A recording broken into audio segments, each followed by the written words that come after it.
Iya, апа, рахмет. Маған 40 күн түзден шомырғанымда терім жақсы өсіпті. Құлағым тез ұрын. Ештеңке болмапты. Құлағымды тестіріп едім. Ештеңке болмады. Бет жазылып кетті де. Бет жазылып кетті. Үлкені не болыпты? Құлағымды тестіргім келді.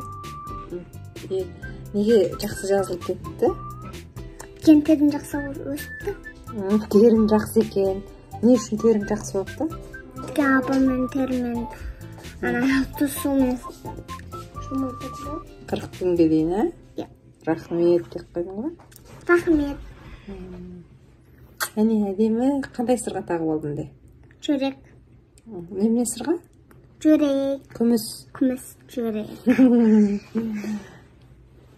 Кетсеңдер олма? Ана жақты уақытты көрсетіп қой.